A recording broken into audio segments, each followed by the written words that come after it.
very good attendance. Today, the need for significant defense investments is as urgent and obvious as it is overdue. Quantity has a quality of its own, and the sheer scale of our defense commitments sends a powerful signal.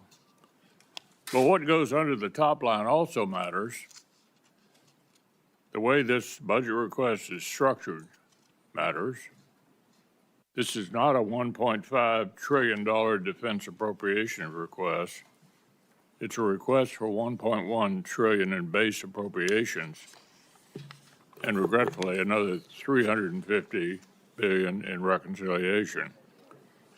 The good news is the base request reflects real growth, unlike the net cut in fiscal year 26 request, and very much unlike the Biden level CR in 25.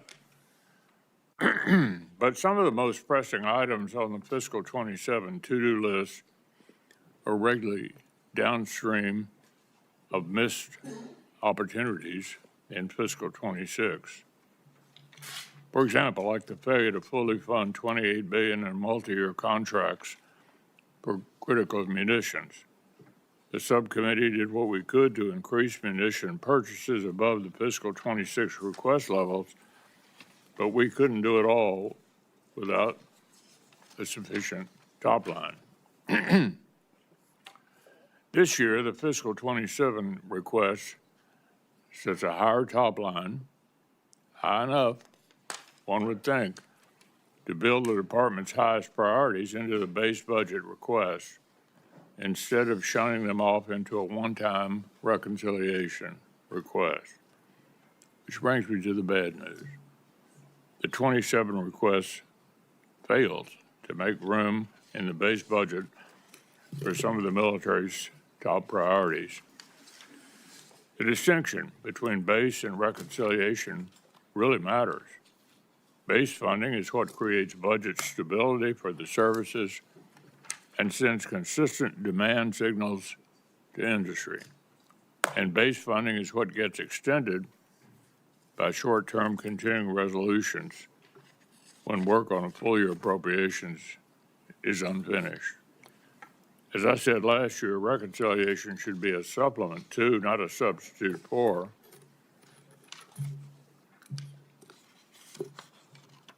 political realities will not always allow for party line budget reconciliation. And if the department's top priorities aren't built into annual appropriations, we're actually taking a big risk. The department is right to make Golden Dome munitions and the F-35 program and drone dominance top priorities. But these key lines of effort only work if we put them on solid fiscal footing.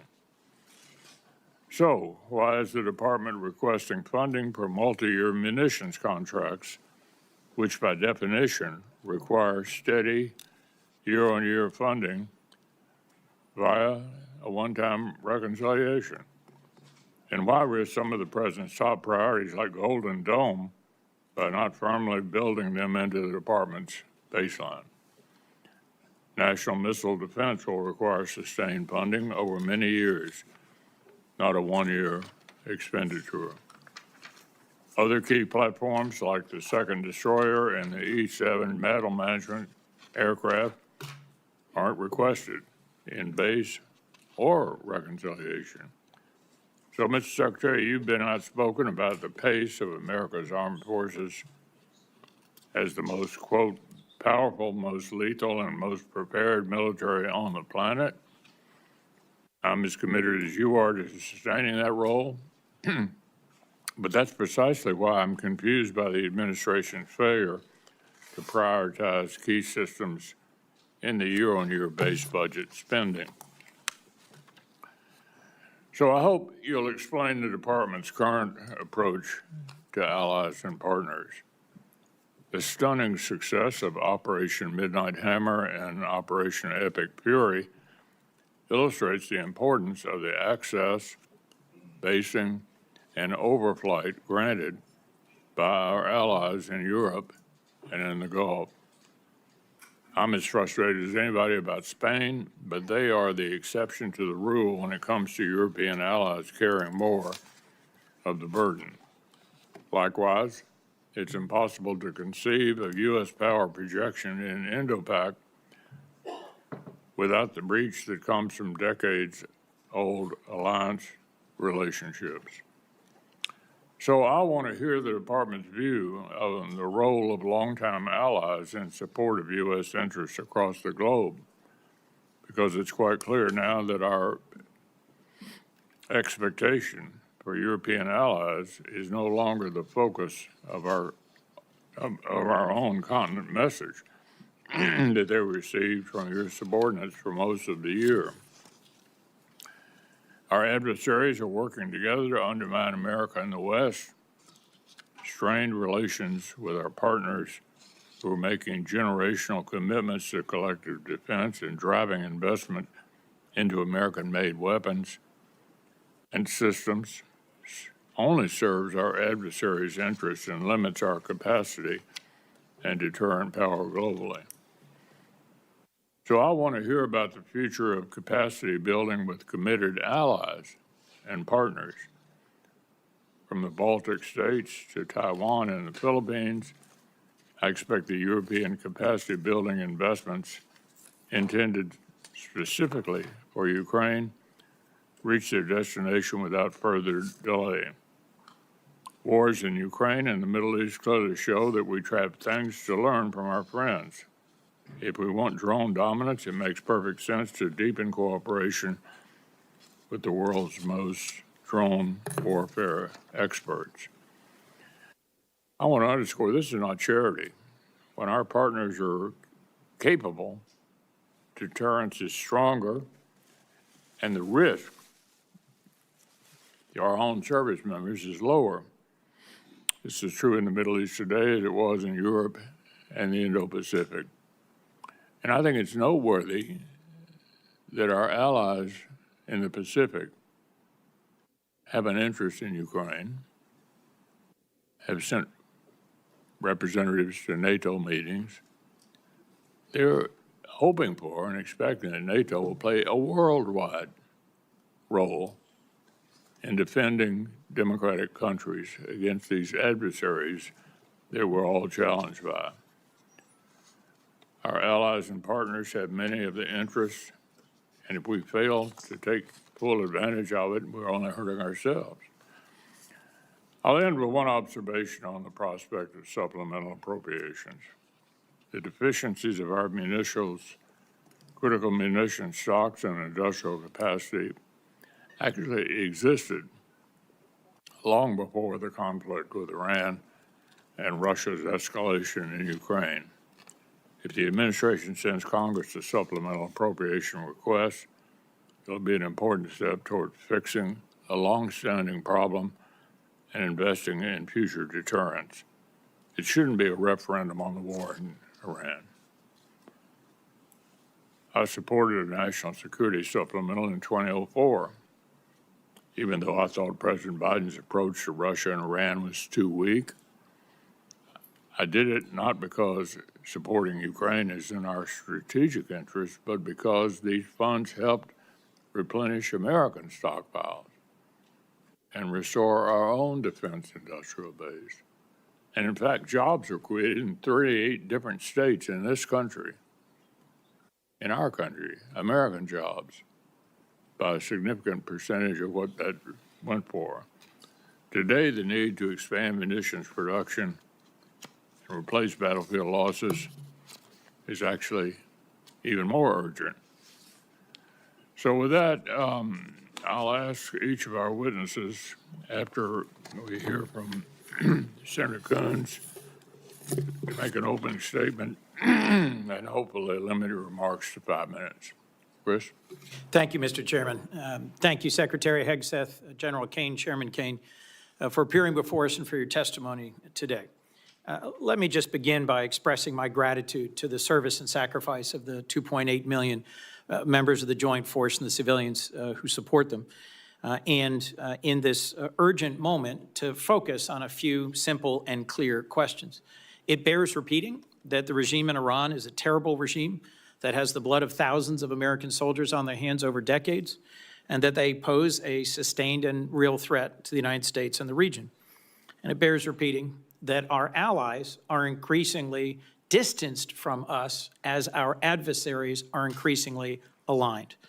I agree with much of what the chairman said, including that we are in a moment of real contest and danger in no small part because Russia, China, DPRK, and Iran are partnering.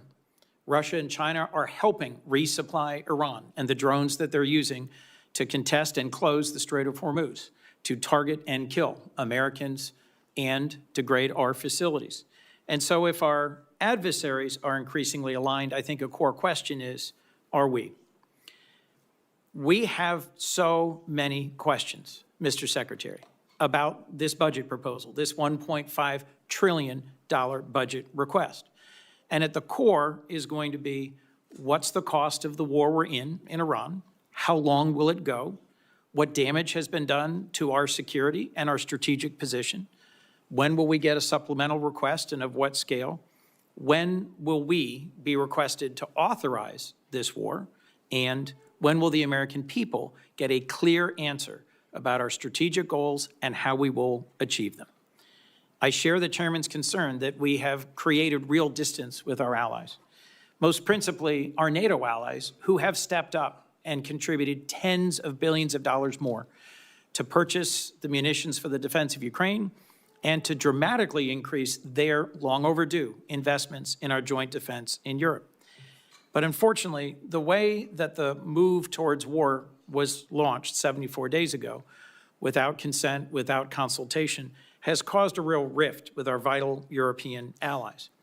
And again, as the chairman said, and I agree, there is also a critical and urgent need for us to recognize and embrace that in the most important test field, the battlefield in Ukraine, where the Ukrainians are fighting bravely and successfully against Russian aggression, they have innovated. They have delivered the most lethal and capable drone and counter-drone technologies in the world. What is bedeviling us in Iran right now? Their ability to use thousands of cheap, effective Shahed drones to hit our allies, their military facilities, and their oil and gas production facilities, and to target and hit civilian shipping. Who's the world's best at intercepting Shahed drones? Ukraine. Last year, the administration requested 0 for Ukraine and 0 for our key NATO allies in the Baltic states. And on a bipartisan basis, this committee put in $400 million. When we met just about a month ago for the first time over at the Pentagon, and thank you for that conversation, we all emphasized the importance of coming to us with a spend plan for these $400 million. This is a $1.5 trillion request in front of us. Why am I taking your time on $400 million? Because I think it shows a key piece, a missing piece in strategic vision. We should not be standing aside from the war in Ukraine and saying, eventually we want to be a part of some peace between Russia and Ukraine. We should be learning the lessons of Ukraine. Our allies in the Persian Gulf they're buying their interceptor systems at scale. Some of our current and former leaders in our military were working very hard to learn the lessons of Ukraine. I must say, in a recent briefing for this subcommittee, I was very encouraged by 2 very senior members of the United States Army who are in Ukraine and have been helping our armed forces learn. But my heart fell when I left and was told that those 2 senior officers were being forced out. I am concerned that we have a distracted administration and a distracted department. From your written testimony, Mr. Secretary, it seems at times you're more passionate about fighting culture wars than winning the real war that we're in. At banning books, at cleaning alleged DEI off of websites, at taking on an anti-vaccine position rather than continuing the long-standing public health policies, at interfering with promotions. I'm stunned that you fired the 44-year Chief of Staff of the Army in the middle of a hot war and dismissed the Secretary of the Navy in the middle of a naval blockade. as dozens of senior flag rank officers have been dismissed, I am worried about what that does to focus and morale. We have a president who seems more focused on a billion-dollar ballroom and a victory arch rather than achieving actual victory, and a small piece of the $1.5 trillion request in front of us is for a new Trump class of battleships, a so-called Golden Fleet, which I think goes in the wrong direction. Let me come back to the basic point I was trying to make. The world of warfare is changing. Every major service can and should embrace smaller, lighter, faster, more distributed, lethal capabilities that will mostly be autonomous. This move towards a Golden Fleet, towards a new battleship, strikes me as moving in exactly the wrong direction, giving our adversaries a bigger target rather than a more capable platform. How do I explain to my constituents the cost of this war and the cost that we are looking together to invest in our national defense? I share the chairman's concerns about reconciliation. Last year, $150 billion was provided to the department, but the mismatch between base year and 1 year, between long-term and short-term, caused tens of billions of dollars in errors. Errors in how shipbuilding was handled, errors in how new munitions are being acquired. And working together on a bipartisan basis, we fixed many of those problems. This year's budget proposal triples that request to $350 billion. I agree with you about the urgency of our national defense. In your written testimony, you lay out 4 key goals: defend the homeland, deter China, increase burden sharing with our allies and partners, and supercharge the defense industrial base. As you've seen in the last Congress, I've worked with you and with Deputy Secretary Feinberg on multi-year munitions. I cheer the goal of finally passing an audit in 2028.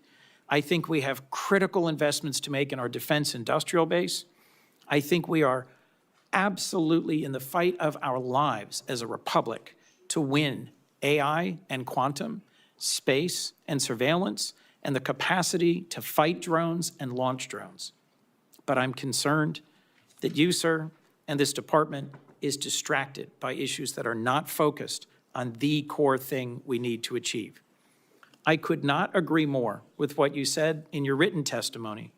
For a generation, the United States was largely distracted by open-ended wars of regime change and nation building. And as you summarize this administration's approach, we will not send America's best to advance foolhardy or reckless adventures halfway around the world. Mr. Secretary, I agree that the Iranian regime is a terrible regime. I am grateful for the service and the sacrifice of the Americans who've been wounded or who've lost their lives in this current conflict. But I do not understand the strategy. And as the average American is seeing the costs at the pump and at the grocery store, and as this committee is being asked to approve the largest single-year increase in defense spending in decades, I need to better understand the answers to the urgent questions I've put before you. Thank you, Mr. Chairman.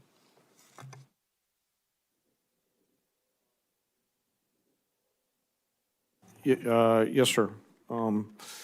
Chairman McConnell,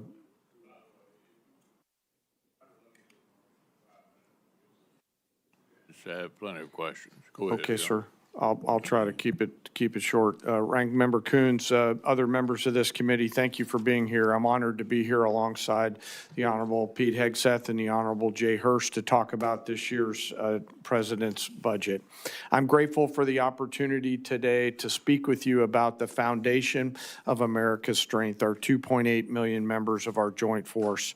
And I'm continually inspired by the soldiers, sailors, airmen, Marines, Coast Guardsmen, Guardians, and civilians standing the watch. They all could choose to do something different, but they choose to come serve our nation and do something more important than themselves. I would also like to highlight the 40 members of the joint force who've passed on from operations, combat, and training during my time as chairman, to include the 14 members who passed and were killed in action in Operation Epic Fury, and also highlight our most recent loss, First Lieutenant Key from Africa, who was out there, TDY. As chairman, my duty is to ensure civilian leadership has a comprehensive range of military options and the associated risks required to make our nation's most difficult and complex decisions. I owe the President, the Secretary, and you, the Congress, the truth at every turn, and my blueprint for this role has always been General George C. Marshall. His firm commitment to civilian control, to a nonpartisan military, remains my constant standard. I strive to follow his example by working with you and providing clear and candid, strictly nonpartisan military advice, and to present this committee and my civilian leadership the clearest possible assessment of risk, readiness, and executability, and mindful today of the unclassified environment that we're in here. We are, as you said, Chairman and Ranking Member, operating in a delicate and dangerous times. Global risk is scaling, and the complexity of the modern battlefield demands constant adaptation and innovation. Your joint force is operational at its core, purpose-built for the realities of a complex world. We're organized, trained, and equipped to execute the most demanding missions across the globe with unrivaled precision, as demonstrated by the actions and activities over this past year.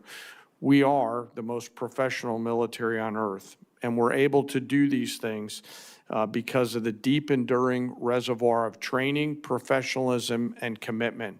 Our operational tempo is high, but we're designed to sustain it and rebuild quickly, but we need to rebuild faster. We build readiness every day, we train professionals every day, and we learn to sharpen our edge every day. And we build continually on emerging technologies, as the ranking member said, like AI, quantum, and others, and advance every day, led by great people in our joint force, like Commander Gary Wald, or Wald, G, as we call him, who's out there working every day on our joint staff.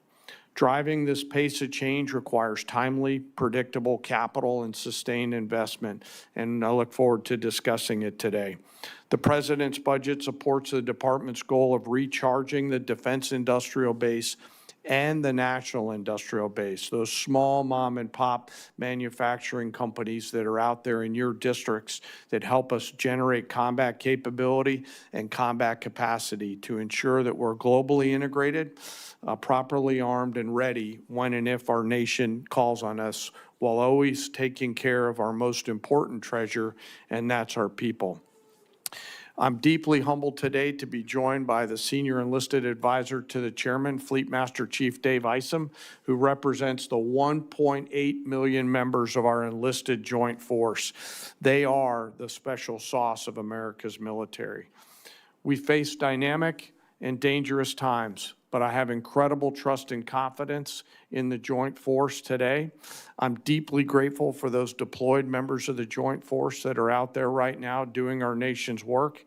And I remain humbled by the gift of the ultimate sacrifice that those fallen have given us, not just for the 40 during my time in this job, but across the history of our great nation, and their families who continue to soldier on. Thank you, and I look forward to your questions.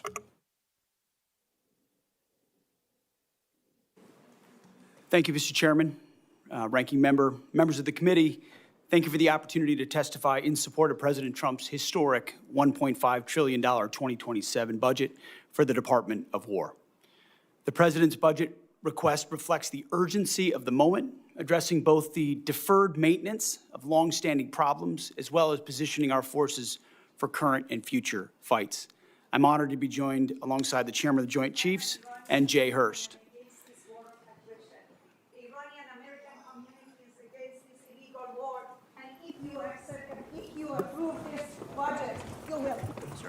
You will complicit in the war crime of this administration.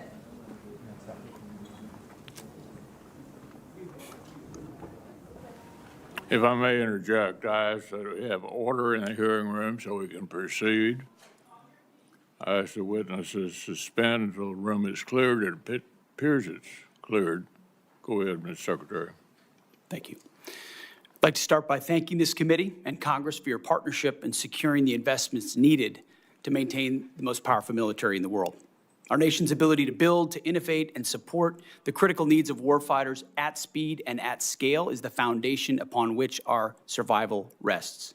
When President Trump took office, he inherited a defense industrial base that had been hollowed out by years of America Last policies, resulting in a diminished capacity to project strength, offshoring, outsourcing, cost overruns, and degraded capabilities. Under the leadership of President Trump, a builder-in-chief, we are reversing this systemic decay and putting our defense industrial base back on a wartime footing. Urgency informs everything that we do. We're rebuilding the military that the American people can be proud of, one that instills nothing less than unrelenting fear in our adversaries and confidence in our allies. We fight to win in every scenario, to include ensuring Iran never has a nuclear weapon. The $1.5 trillion FY27 budget put forward by the President will build upon the historic $1 trillion FY26 top line and will continue to reverse 4 years of underinvestment and mismanagement of the Biden administration. The $1.5 trillion budget will ensure that the United States continues to maintain the most capable military in the most complex of environments. Not to mention, however, that this budget also includes a historic troop pay increase, 7%, that builds on the pay increases that Congress has given in previous years. And the budget eliminates all poor or failing barracks. Quality of life for our troops is front and center in this budget. By supercharging our industrial capacity and transforming how the department does business, we are restoring American commercial dominance at a pace unseen in generations, transforming the defense industrial base from the broken, slow-moving systems of the past. We have flipped Pentagon acquisition processes from a bureaucratic model to a business model, decisively moving from an acquisitions environment paralyzed by bureaucratic red tape to an outcome-driven organization focused on delivering the most for taxpayers. Over the past year, through historic multi-year procurement agreements, smart business deals, we have sent an unambiguous demand signal to our industry partners, large and small, to build more and build faster. The result has been a surge, a revitalization of our great American factories and a massive reinvestment in the skilled American workers who serve as the industrial muscle behind our warriors. I'll provide a brief overview of what's been accomplished on that front in just a few months. These are announced new facilities and investments in support of American warfighters. The department has helped stimulate more than 250 private investment deals in 39 states and 180 cities in 150 companies, not just the big primes, worth more than $50 billion. This has resulted in 280 new or expanded facilities and more than 18 million new square feet of American manufacturing, 70,000 new jobs. These $50 billion in investments in new plants, new assembly lines, and new factories are private investments, not taxpayer dollars. By completely transforming our department's business model, American companies, private companies, are investing in their own factories with their own money, a historic demonstration of American manufacturing and defense revitalization, all with their capital, not Uncle Sam's. This has not been done before and is long overdue. It's from a bureaucratic model to a business model. These investments equal great things for American families and American workers and help ensure that we can defend the American dream, all American made. Together with the help of this Congress, we're turning the lights back on the arsenal of freedom. We're firing up the American economic engine at every level of our defense industrial base. Every policy we pursue, every budgetary item we request serves to ensure that this department remains laser-focused on increasing the lethality and survivability of our fighting forces from the front lines to the factory floor. We truly believe this is a historic budget, and at every level, we have made it a fiscally responsible budget. This is also a warfighting budget. Under President Trump, we are restoring the unbreakable might of American manufacturing, which has to underwrite everything. We're providing for our warfighters, and we are putting the people and interests of this country first. May Almighty God continue to watch over our troops, and may we honor the legacy of those brave Americans that we've lost. That is our sacred mission, and that's what we'll continue to execute on. Thank you for this opportunity, and we look forward to your questions. Thank you, Mr. Secretary. I know we all understand you're going with the president to China We all agree they're the greatest long-term military and economic challenge to U.S. and our Western allies as well. Of course, Taiwan, Japan, and Philippines look to us. So can you reassure the countries out there in the Pacific that their security will not be on the table during the talks in Beijing? Is our strategy to preserve American primacy or simply to accommodate China's rise? And can you speak to our commitment to preserving freedom of navigation in places like the South China Sea? Well, thank you for the question, Senator. I would never purport to speak on behalf of the president or what he will say or how he'll approach these talks, but having an opportunity to watch him work, every aspect of what he pursues inside this relationship is to ensure that American interests are advanced. And our department, underneath that, we've worked very hard in that region, in the Indo-Pacific, with Japan, with the Philippines, and others, to make that a priority to ensure that America's security is amplified by burden sharing of partners who recognize the shared threats that we face and are willing to invest alongside us. And some of those things are known to the public. Some of those things are not known to the public. But since the beginning of my time in this job, we've focused in that area of operations to ensure that Admiral Paparo has every option available to include with partners to create all the dilemmas necessary to give America every advantage possible, whether it's freedom of navigation, access basic and overflight, and ultimately put the president in a position where he's going into Beijing in a position of strength, which he will be. So would you be a little more specific about navigation, particularly in the South China Sea? I think what you've seen from this administration is a commitment to freedom of navigation. Take, for example, the BAM and the Houthis, which under the Biden administration, they allowed American ships to get shot at without consequence. And President Trump undertook that mission, Operation Rough Rider, for 50 days, and the Houthis stopped shooting at our ships. It wasn't a nation-building exercise. It was an advancing of freedom of navigation and our interests.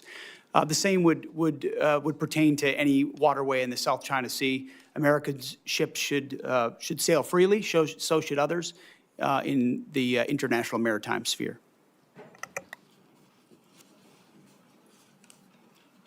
Army Secretary Driscoll has described Ukraine as the Silicon Valley of warfare, as I suggested earlier.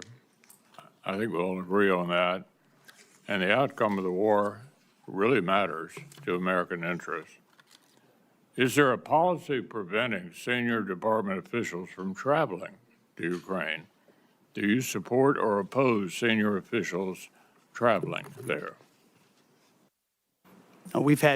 Senator, we've had many senior officials travel there, and we learn a great deal. In fact, I've personally approved additional personnel there to learn from that drone battlefield, both on offense and defense, to ensure that we're learning every possible lesson from that conflict and incorporating it in real time into how we defend and we go on offense in an era where drone dominance is required. And that's why this budget spends so much on drone dominance. Take the lessons learned from Ukraine and other battlefields and ensure we're applying them throughout the fighting force as quickly as possible. Well, you know, I think what's not in dispute is that NATO is the most important military alliance in world history. Nobody's ever pulled something together like this and held it together to prevent the worst for a longer period of time. Basically, it seems to me that a lot of the European countries think that we're reducing our influence there, that they're sort of on their own, and somehow American leadership is not essential to NATO going forward. I would argue that it's certainly essential for us to continue to be the leader, and it's important to note the other countries that are looking to NATO, our allies in the Pacific, helping Ukraine, interested in coming to NATO meetings. anxious for America to continue to defend the free world, not just in NATO, but worldwide. It's a big job, and they're looking to us. There's nobody else who can do that. So what is the department's concise vision for the role of our allies and partners in defending America's global interests? Senator, our vision is to have real, capable allies and partners. I think that's what we've seen in Epic Fury. Israel's Air Force and their ability, will, and their capability is a demonstration to the world. There are other allies like that, and we need more of them.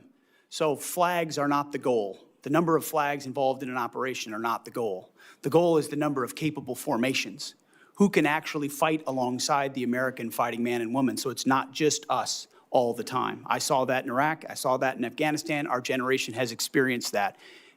No administration has done more to ensure that our allies and partners realize they need to step up so that we can amplify our capabilities. That's what burden sharing is all about. It's not just we carry the burden for other countries.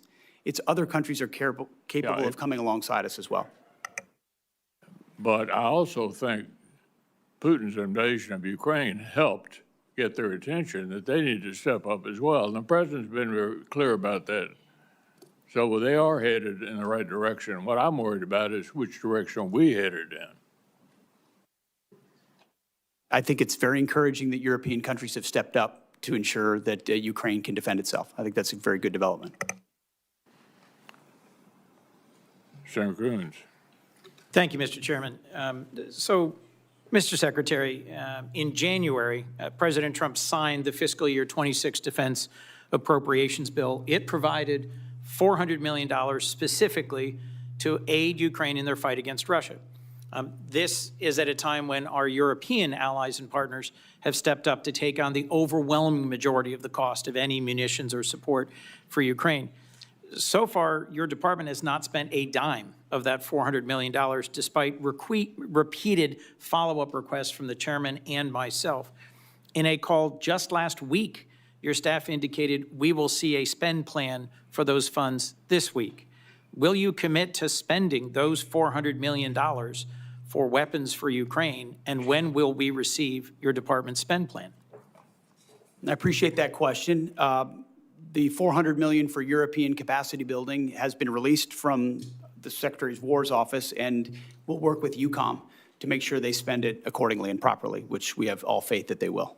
Mr. Secretary, when will this subcommittee get the associated spend plan for the $400 million? Yeah, I mean, we will work with your committee to make sure that the spend plan as allocated, I want to make sure EUCOM is fully informed in how they want to spend this. They're the closest to the problem set. And so working with them to ensure that you have the spend plan, we'll work with you. Mr. Secretary, thank you, but it's May, and this has been the law since January, and you or your representatives have been asked this repeatedly on a bipartisan basis by members of this committee, and I think dragging our feet on this small investment in Ukraine's defense sends exactly the wrong signal to Putin at a time when the contest for freedom has its front lines in Ukraine. As you said, Europe has stepped up, donating billions to buy U.S. weapons to send to Ukraine to help them as they continue to take ground on the battlefield. But it seems not all the money donated by our European allies is going to buy new weapons for Ukraine, as they had understood. The memo you released just last week, prior to your testimony at Senate Armed Services, indicated DOD has and will continue to divert some of these funds back into DOD accounts for our own use. Will you commit, Mr. Secretary, to spend every dollar donated by our European allies for Ukraine on new weapons and capabilities for Ukraine? The Pearl Initiative, which you're Yes. referring to, which is Yes. instituted underneath this administration so that European countries are paying for American equipment to provide as they see fit. NATO allocates where it would like to allocate that. It can choose Ukraine if it'd like. That money, when it's paid for, that's where it goes. It goes to those efforts. Well, look, as the chairman raised, and as I will repeat, I view NATO as the most successful mutual defense relationship we've ever had. And your comment about we need not flags, but real and capable allies, and the foot dragging on both Pearl and the investments in our Baltic allies and Ukraine causes me real concern. As you know, a bipartisan group of us from the Senate and the House went to Denmark to lay a wreath at the memorial to the 52 Danes who served, fought, and died alongside our troops in Afghanistan. Those were not just flags. Those were real warfighters who fought and died at our request in a war that began by NATO's initiation, a service and sacrifice in Afghanistan. I just think we're sending the wrong signal by the president's announcement of the intention to withdraw 5,000 troops from Germany. Could you help me understand what is the strategic reason for a drawdown of U.S. troops from Western Europe? I would just like to clarify, Senator, it's never about the heroism of foreign troops. I fought alongside great British and European and Australian allies in Afghanistan. It's the political caveats and the limitations that they come with. It's not the troops. It's the capitals of those militaries that limit what they're able to do, where they're able to go, who they're able to fight, that create limits on our own. And anybody that's been in these formations knows that. So it's easy to talk about here. It's another thing to apply. And we need allies that are burden sharing, not becoming a burden with political limitations. I'm not talking about the troops. Thank you. Our president said in Europe that we never asked for and never received anything from our NATO allies. Was that your experience in Afghanistan, serving and fighting alongside our NATO allies?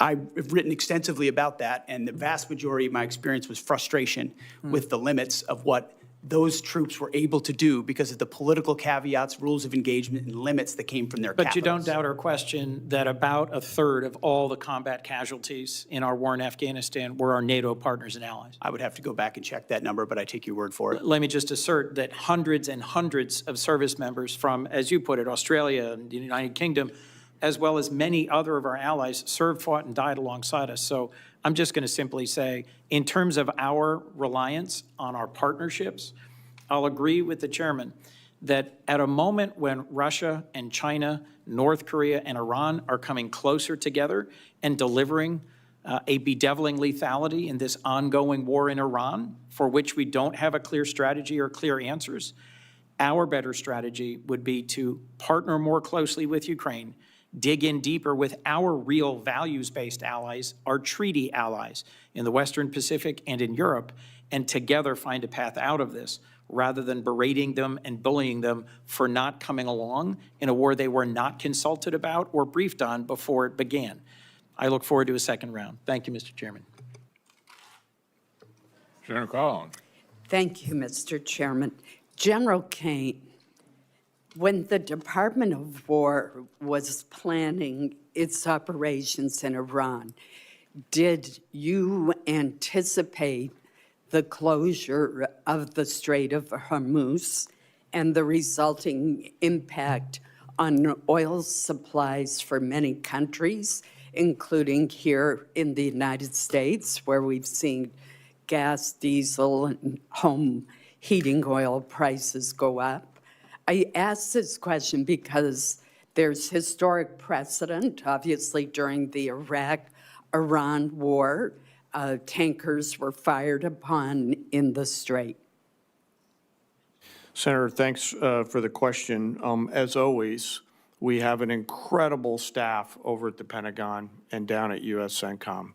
And we always look at the range of military branches and sequels. I won't comment on any particular one because that gets to whatever advice I may or may not have given to the president, and I do that in private. But you should rest assured, as should the American people, that we cover and consider the full range of things all the time in our careful consideration of military actions and the advice and/or options that we present our civilian leaders. It seems to me that there's been a different plan almost daily with dealing with this problem, which is why I ask. Mr. Secretary, let me start by thanking you for visiting Bath Iron Works in the state of Maine. The workers were very pleased to greet you and hear your encouragement and praise. The Aegis destroyers play such a critical role in our national security, from intercepting Iranian missiles to supporting combat operations around the globe. While visiting Bath Iron Works, you correctly described the DDG destroyers as the workhorse of the fleet and emphasized maxing out on DDGs sends a message to the world. I was also delighted that you noted that Bath built is best built, a slogan of which we're very proud. I fully agree with all those sentiments. That's why I was alarmed to see that this year's budget request only includes funding for just one DDG 51. That's down from 2 in FY26 and 3 in FY25. That reduction to a single DDG 51 creates uncertainty for U.S. surface combatant industrial base at a time when BIW is demonstrating huge progress in workforce retention, production stability, and faster throughput. So there needs to be a steady demand signal for DDGs in order to keep the yard operating at all phases, from cutting the initial steel to completing the ship. So I'm puzzled by why only one DDG is requested and concerned about what that will mean as far as maintaining that workflow. I'm particularly puzzled by the decision in reconciliation to request $1.8 billion for foreign-born surface combatants at the same time that there's the proposed cut for American-built destroyers. Wouldn't providing a demand signal for U.S.-built DDGs from the department help the industry further increase the speed at which these ships are being produced?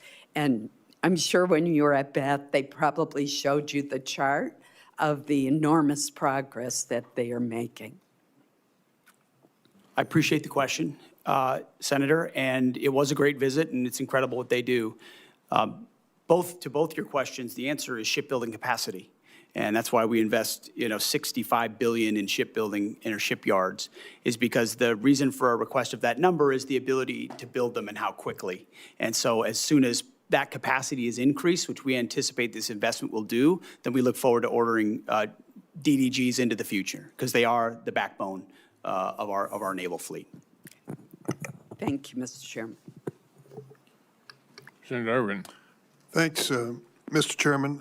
I associate myself with the remarks of Senator Coons earlier about the $400 million for Ukraine, and I hope that it is allocated quickly.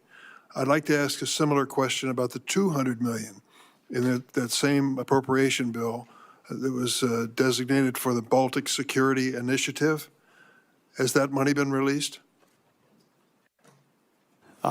If it has not been, it should be. I don't know, has it been released? Senator, so I believe there was a mistake with how the appropriations bill was written. We're trying to rectify that through a reprogramming action to make sure we have sufficient funds in the DSCA account to execute BSI. It's 5 months after that bill was signed into law. How long will this take? I think it's contingent on the reprogramming action being approved by the committees of jurisdiction of the Department of War. So you're suggesting it has to go back through Congress for the current appropriation?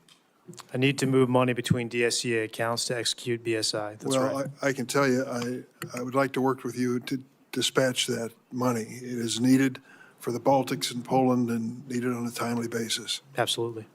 I'd like to take a moment to reflect on the war in Iran, which you, Mr. Hurst, testified before Congress, has cost us $25 billion, 14 U.S. military personnel tragically killed, and a tenuous ceasefire in place. As I look at the achievements, Iran to date, led now by an even more extreme supreme leader. The global economy is held hostage to the standoff in the Straits of Hormuz.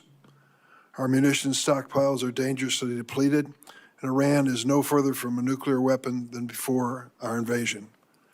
General Caine, the President has claimed on several occasions over the past couple of months that the war is over, that the conflict has been concluded. What were the goals of the U.S. conflict in Iran, and have we achieved them? Well, sir, I'm going to be mindful of my need to maintain trust with a variety of stakeholders in the job that I'm in, which includes you, the American people, the Joint Force, and the President. And to that point, only our political and civilian leaders set the national military objectives.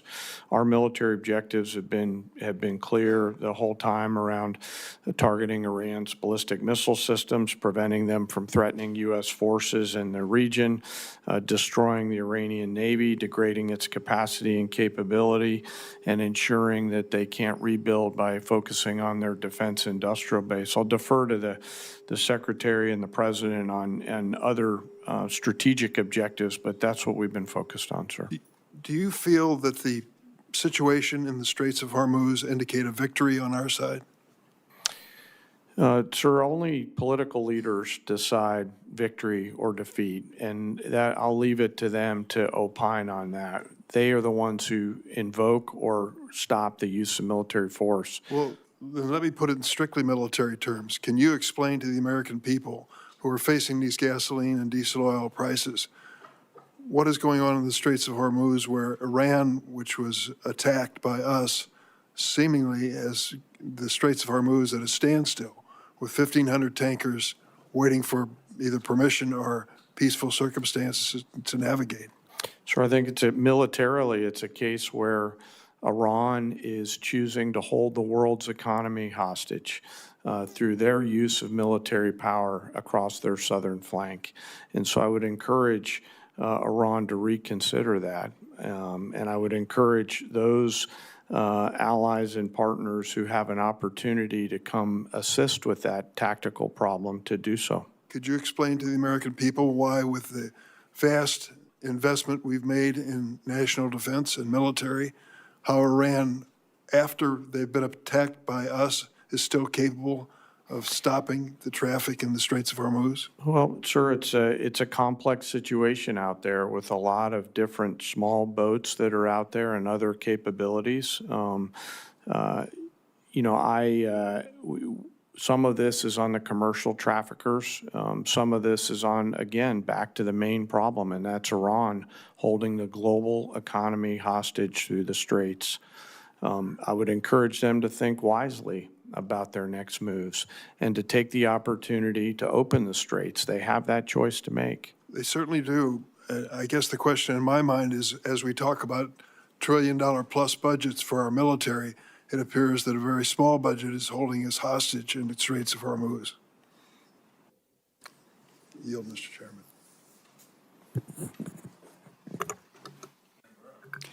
Thank you. I just want to start off with saying that these military operations against Iran have been spectacular. In a matter of months, we have degraded the largest state sponsor of terrorism beyond what I thought was possible, probably more to come.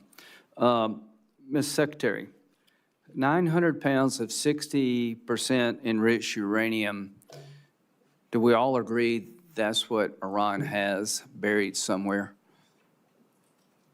In this format, some of that should be classified, so I wouldn't comment on the exact amount of anything. Okay, well, it's just pretty well known. They brag about it. Is it possible they could have 60% highly enriched uranium without them cheating in the past? We know in every context of what Iran has undertaken, they've lied and cheated. The answer is no. Everything that Obama and Biden did was designed to keep it to a civilian nuclear program. There is no way in hell they can have 60% highly enriched uranium unless they cheat. So everything y'all did failed. And you want to criticize? You failed. You allowed Iran to be a threshold nuclear nation. Everything you did failed. Missiles, Diego Garcia. Did they shoot missiles at Diego Garcia, General Caine, the Iranians? Yes, sir, they shot a few. Under the protocols we had in place, were they supposed to be able to do that? Without reviewing the fine print, I believe the answer is no. No, they weren't. You failed there. You failed to stop Iran from being a nuclear threshold nation. You failed to stop Iran from having missiles that could go thousands of miles. Why should we listen to you? Bottom line here, China. Does China buy 90% of Iranian oil, Ms. Secretary? China buys a very large percentage of Okay, Iranian oil. 90% is pretty large. So does China buy, are they the largest purchaser of Russian oil and gas? I would imagine they're up there, Senator. They are. They're the largest. So President Trump, when you go to China, realize that the person you're talking to is propping up Russia and Iran.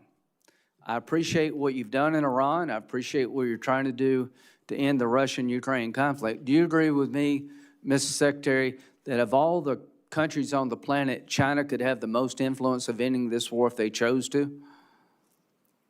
I think the most influence is in President Trump's hands and what he decides to do, and he'll Well, set the terms of how this. China stopped But buying? ultimately, China has a lot of leverage, you're right. Yeah, they did. What if they stopped buying 90% of oil from Iran? That's not President Trump. That's up to China.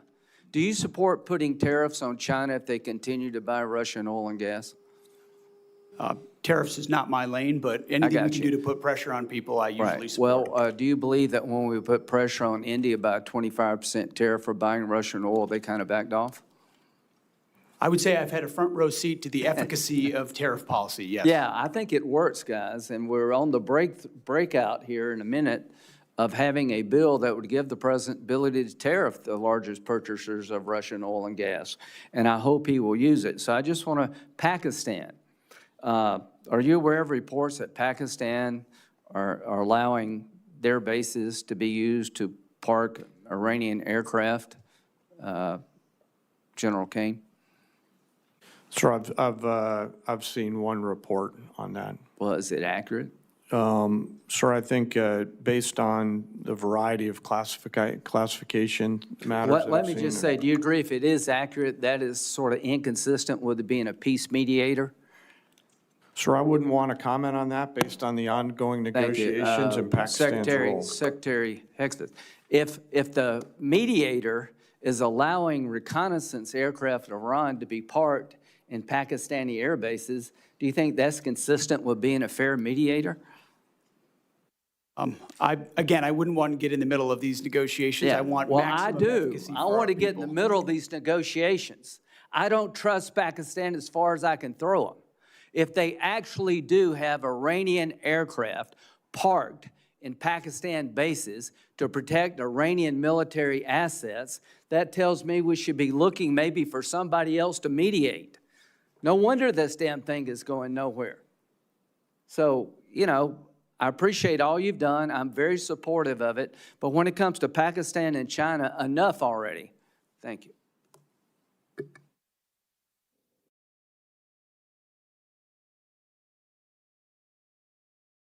Enough already.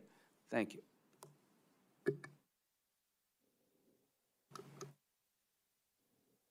Thank you very much, Mr. Chairman. Thank you, gentlemen, for being here today. Mr. Secretary, we have been trying to track down the expenditures in the Operation Epic Fury and Operation Freedom now. And we've sent letters, and we've got very few responses. We've been sending letters since March 10th. We did understand that it was released that in the first 6 days, $11.3 billion was spent. And then recently, we were told $25 billion was spent. Today, I think the number is $29 billion. Can you provide some details as to what consists of that $29 billion? Have we counted everything? Yeah, Senator Reid, so I testified this morning to HACD that between the joint staff and the comptroller staff, our operational cost estimate is now $29 billion. A lot of that increase comes from having a refined estimate on repair and replacement costs for equipment. Our munitions costs are fairly fixed. We think they're very accurate, and there's some O&M costs there as well. We're not making an estimate for MILCON at this time. We don't know what our future posture is going to be. We don't know how those bases would be reconstructed, and we don't know what percentage our allies and partners will pay for that reconstruction. So you do not consider installations that have been damaged in the conflict, correct? We just don't have a good estimate at this time. So it's not in the $29 billion. That's correct. Expended weapons, are they totally included within the estimate? Yes, to the best of my knowledge, we have a full count of the expended weapons. And weapons transferred to other countries in the region, are they counted in? I would want to double check to make sure we have that accurately. Please, I mean, you're coming up and asking for another significant supplemental, et cetera, and before we can, I think, reasonably appropriate additional money, we have to find out how the existing appropriated dollars have been spent. So that's critically important. And I know also that the budget asked for another $350 billion in reconciliation. How essential is that to your budget? I would say it's extremely essential to achieve the generational investment that the president is trying to make. But that would be on top of the $150 billion we received in the big, beautiful bill, which would be $500 billion, half $500 billion in 2 years.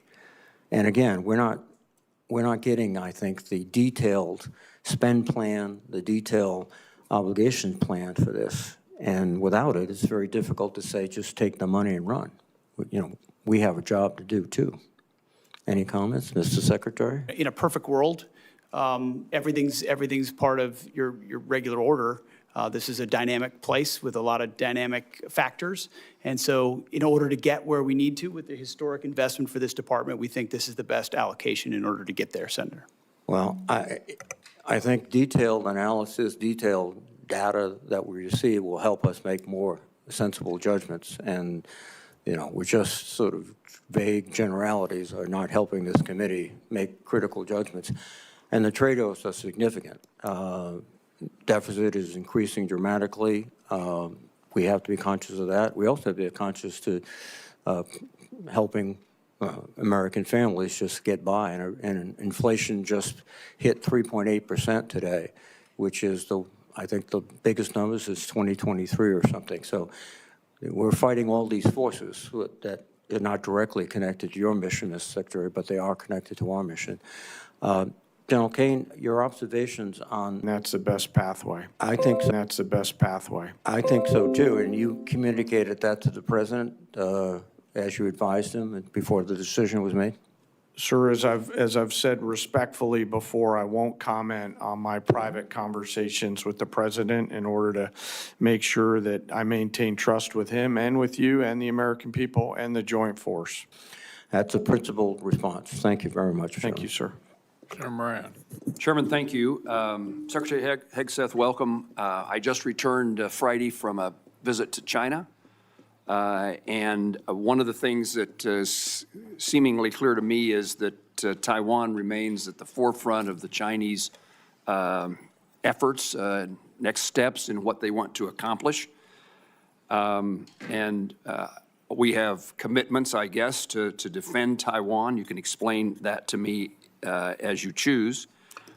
What I would like to highlight is while Taiwan is still at the forefront, at least in the minds of the Chinese, the United States is seeing the Russian invasion of Ukraine, in which we're yet to some degree still involved. We're having deterrence in the Indo-Pacific in regard to China. We're conducting operations in the Middle East. All of that has drawn strategic capabilities from the joint force. One of the things I think we can do to augment our joint force is strong allied relationships, partnerships with others. Given the current threat environment that we are in and the scale of the global demands upon the United States, can you speak to how the department views the role of allies and partners in sustaining our global posture?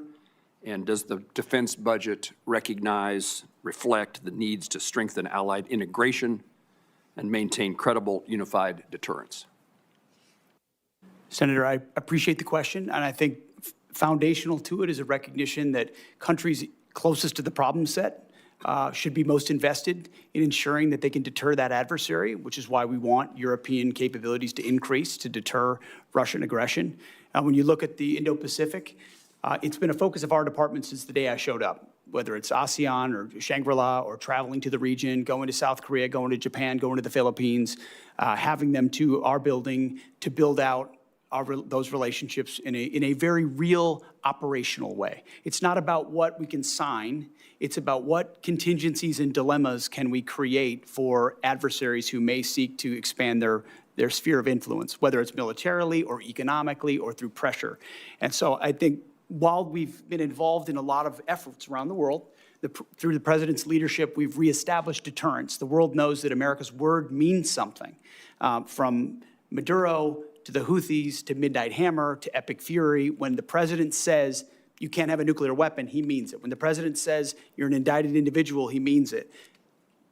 Everybody sees that, including in the Indo-Pacific. And when you do that, plus build out your alliances, not based on talk, but based on capabilities, access, spacing, and overflight, training, interoperability in discrete ways, I think all the right people pay attention to that and see it. And that's been the focus in the Indo-Pacific for us for a while. And the budget request reflects those, that circumstance that you just described. Very what much we're so. I would achieving. say Admiral Paparo, his request, his line items, his input was front and center in the build of FY27 to ensure allies and partners are considered. Yes, sir. Secretary Hegseth, let me change the topic. I worked closely with Senator Cruz to introduce and secure the unanimous Senate passage of the Rotor Act. That was an airplane that originated from Kansas that saw the death of 67 people near Reagan Airport. The department in December the 17th, released a statement in support of the Rotor Act. And yet, when the House considered the Rotor Act, the department released an additional statement and claimed that enactment would create significant unresolved budgetary burdens and operational security risks affecting national defense activities. Can you explain what happened between the first statement and the second statement that caused there to be a different reaction? And I ask this because it's still very important to me that the Rotor Act or something very similar to the Rotor Act is enacted into law. And apparently for it to be passed, it needs to be something that the Department of Defense is supportive of. So what is it that changed between the initial statement, the second statement, so that we can bring this legislative endeavor to fruition? Well, I appreciate your attention to what occurred there. We've taken it seriously from the beginning. We recognize the need for the requisite oversight. It was an earnest change. The department didn't think that the changes that we had asked for were incorporated properly into the bill, and as a result, we came out and opposed it. But we look forward to an iteration of that bill to get passed because we think it's important that it happen. If I can paraphrase in my words so I understand what you're telling me, it isn't that something changed, it was that what you asked for didn't get enacted in the Rotor Act before it passed the Senate? Correct. We think some changes that need to be made were not made to the bill, and as a result, we changed our position, but we look forward to supporting something in the future. Yes. In my 15 seconds left, General Caine, could I ask you to visit with me momentarily after the hearing so that I can raise a topic with you and have you point me in the direction of where I can find an answer? Of course, sir. Thank you. Senator Murray. Thank you very much, Mr. Chairman. Mr. Secretary, the war in Iran has not only cost 13 American service member lives, it is also costing American taxpayers dearly. Tens of billions of dollars and counting, and that's money that could be helping people perhaps get health care. But instead, we're paying for bombs dropped in a war that American people overwhelmingly oppose. Now, earlier this morning, I know that your team testified Trump's war with Iran cost $29 billion so far. That is $29 billion blown on a war of choice, and that's what it would have cost, actually, to save the ACA tax credits. But as my colleagues have already stated, what is concerning as well is it seems quite clear that that cost estimate is suspiciously low. Now, your acting comptroller suggested that damage to U.S. facilities was not factored into that figure.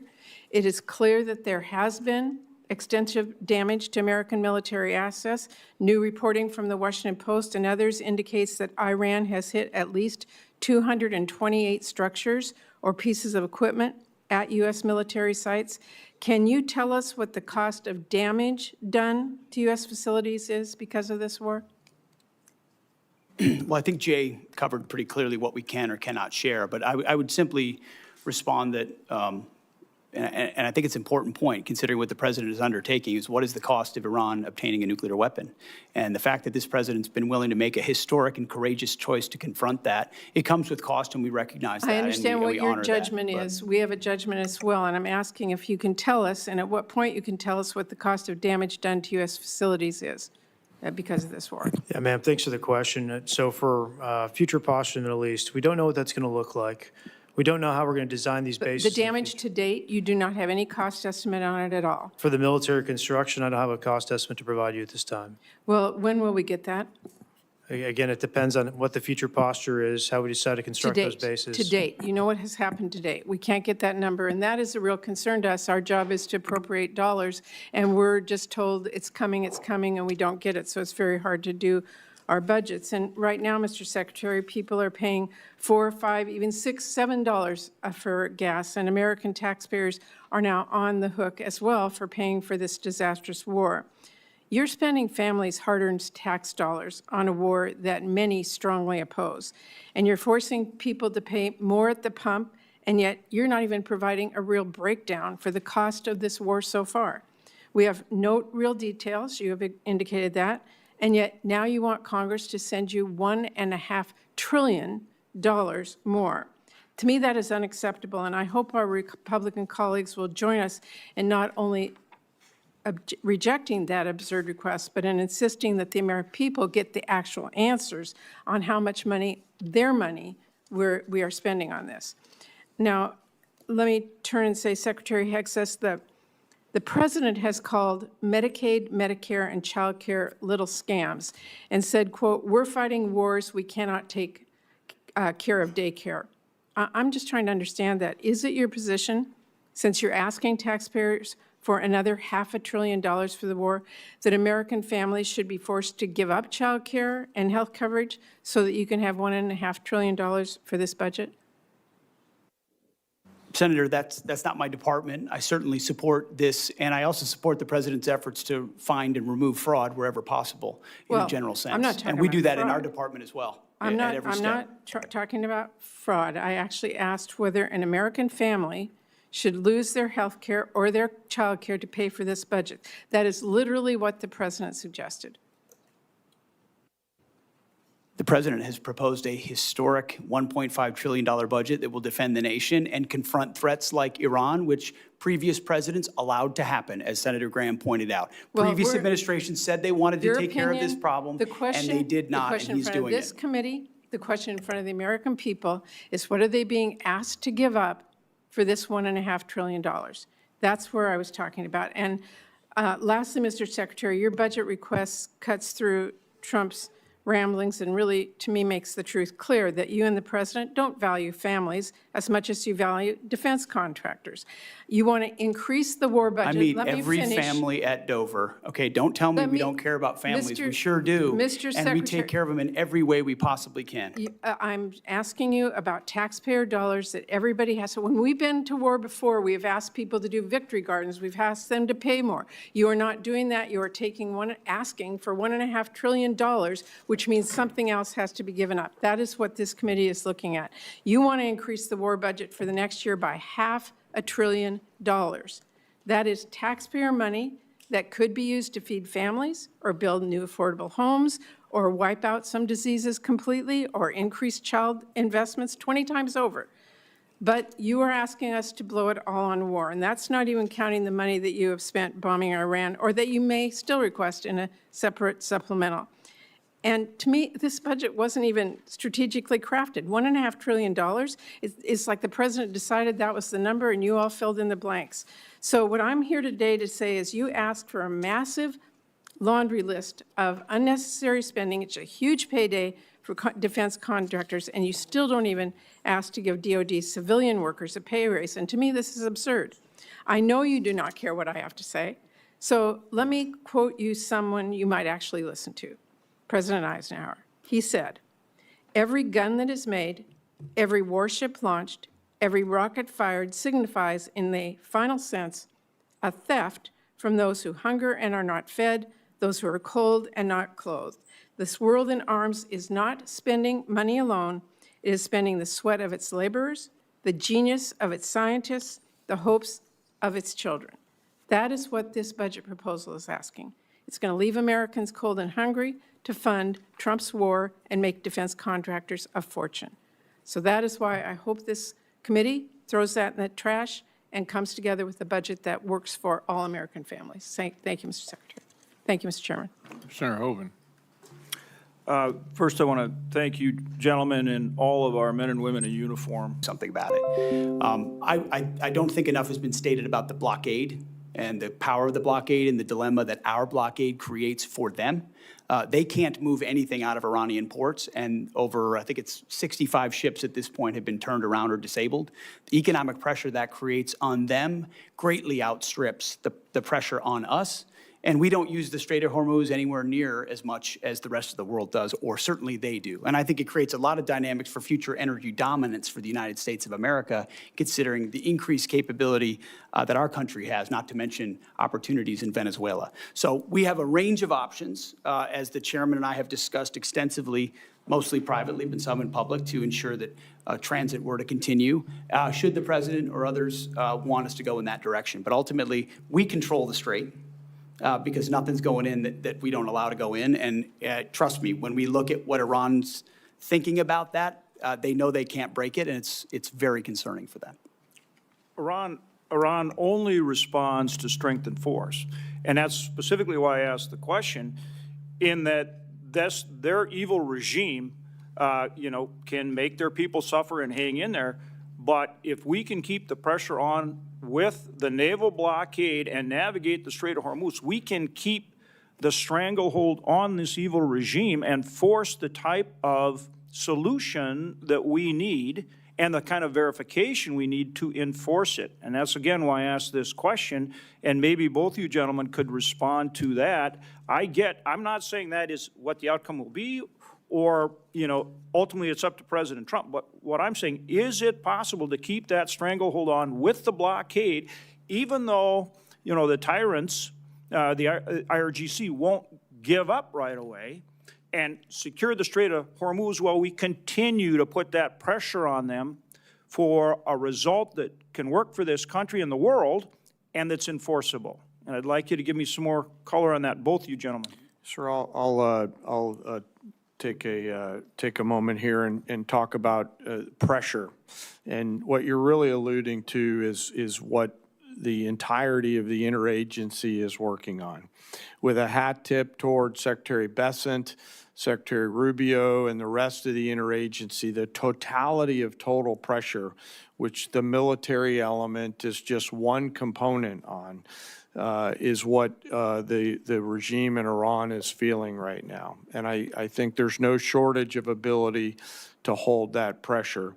The decision on for how long to hold that pressure is, of course, a political one and within our civilian leadership. But I would highlight that they are absolutely feeling that pressure, not just from the blockade, as the Secretary talked about, but the continuation of sanctions that Treasury and others have put on there, and we retain a range of military options. Well, I 100% agree with you, but their ability, the regime's ability to endure pain is significant because they just put it on their people. My point is keeping that pressure on them, but at the same time securing passage in a way where commercial traffic will start moving. That relieves pressure on us and our allies, and that's what I'm asking for more color on how you effectuate that. Senator, there are options for that should we go in that direction. There's a multitude of different directions should the president seek to go that way that we're prepared to operate on.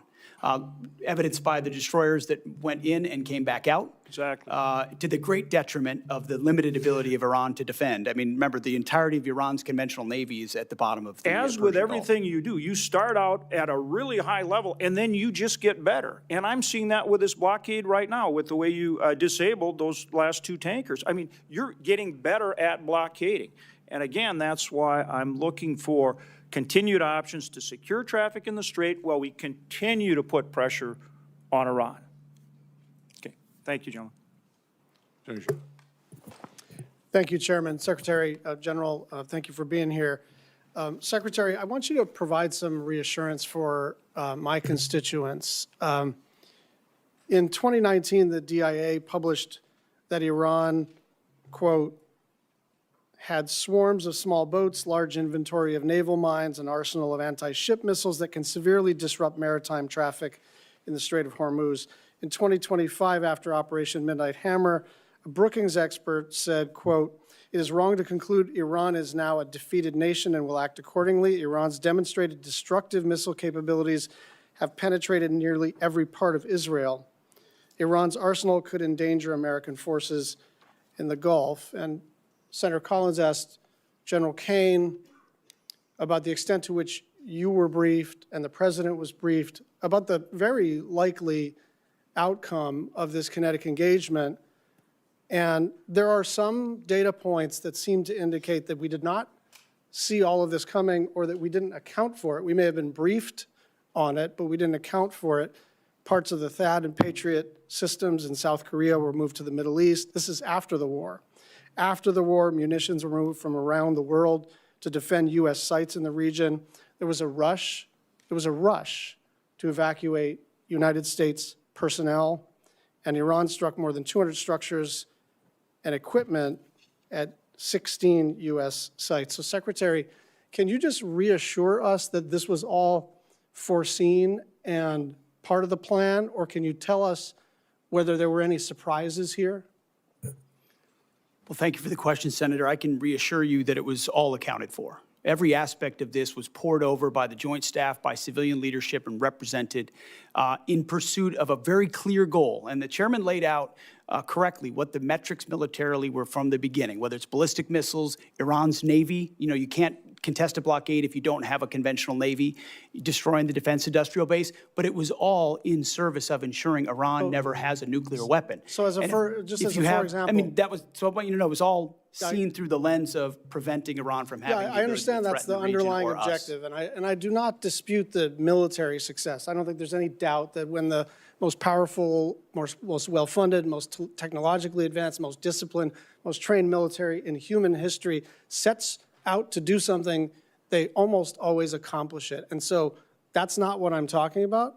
I'm just wondering why we're moving THAAD assets from South Korea after the war started. I'm just wondering why there was a scramble to evacuate personnel, and I'm wondering why the President of the United States, our Commander-in-Chief, said that he was shocked that Iran would retaliate by striking other countries in the region. This was not just foreseeable, it was foreseen. It was, you know, you don't need to get into a skiff to understand that their likely play was to asymmetrically retaliate and then to close the strait. And then it happened, and then the president said, gosh, who could have seen this coming? I'm just trying to figure out, for those of us on the left and the right who are wary of regime change wars, who are wary of happy talk, who have learned through terrible experience the cost of this kind of adventurism. Why is this any different, and why didn't we see this coming? I appreciate your lauding of the force up front, and earnestly, that it's the greatest fighting force on planet Earth. But that was the same fighting force that surrendered to Iranian fast boats under the Biden administration. We all remember the pictures. Remember the Americans with their hands above their head at gunpoint of the Iranians? It's because they didn't have leadership like President Trump, who empowered them to do what was necessary. The Biden administration allowed them to pursue nuclear ambitions, didn't do anything about it. President Trump stepped in. We factored all the risk and ranges of options, put in maximum defensive capability for our troops as we could in real time, empowering the CENTCOM commander with everything he needed to ensure this mission could be as successful as possible, knowing there are branches and sequels of every operation that have to be accounted for. I'm going to factor the Navy. You might wonder, why would you sink the Navy if you're trying to prevent a nuclear Iran? There's reasons for that, because you're planning for contingencies in other ways that this could go as well. Secretary, I'm trying to stay on time here. I hear what you're saying. I just don't hear an answer to the question of why we had to take certain actions that could have been taken before the kinetic engagement and would have kept our assets and our personnel more safe and would have looked and actually been more planful, more thoughtful, more well-executed. Why are we doing all of this stuff as if it's a scramble if all of this stuff was foreseen? I think I'm quite confident, along with the CENTCOM commanders, that we took every action possible to ensure that we were prepared for this conflict. Thank you. Senator Murkowski. Thank you, Mr. Chairman. Mr. Secretary, gentlemen, thank you. I wanted to start off my questions with a focus on the reconciliation package. I know that it has not yet been introduced, but we're told $350 billion. Here's my concern, and I'm just going to be really direct. We've got a second reconciliation that we're going to be dealing with in these next few weeks regarding immigration enforcement, and we're halfway through a calendar year. A third reconciliation may or may not happen. I'm just being direct and upfront. I think certainly the focus will be to try to move us to that. But here's my concern. If we have a $350 billion sitting in the reconciliation package, you look at what is contained in that. 53 of your 85 requested F-35s. So I look at that and say, wow, if the reconciliation bill fails or doesn't advance, you drop below your own FY26 fighter procurement baseline. Over $53 billion for drone dominance. I think this is all something we support. Over $113 billion for munitions production and industrial base investment. There's other areas. So here's my question. I worry about us banking on a third reconciliation package. I know we don't want to engage in the speculative here, particularly if it's a negative, but I'm worried about the committee accepting a defense budget where effectively a quarter of it, including some of the bread and butter procurement requirements, depends on a third reconciliation package that may be an uphill climb. And so I don't know, Mr. Secretary, if you can kind of walk me through why I shouldn't be worried about this, why what is included in the base budget bill will be the good coverage that we need, and it is not necessarily dependent on an additive of the reconciliation. Senator, I appreciate that perspective and share your concern. That's why one of the main efforts setting aside operations and everything we do in real time for the troops is ensuring that both the base discretionary budget and reconciliation are passed so that President Trump's historic budget is realized. Because of the underinvestment of the past, whether it's continuing resolutions or Biden budgets, we need to supercharge our defense industrial base, our munitions into the future. And so our entirety of our team and our department is running in the same direction to ensure that reconciliation as swiftly and as clearly and cooperatively as possible is passed alongside the base discretionary budget. Well, I understand that, but I just need you to understand our concern here, that you've got your base budget and then you have the reconciliation. I want to ask about the Iran authorization. No great secret around here. I have been talking about an authorization of use of military force.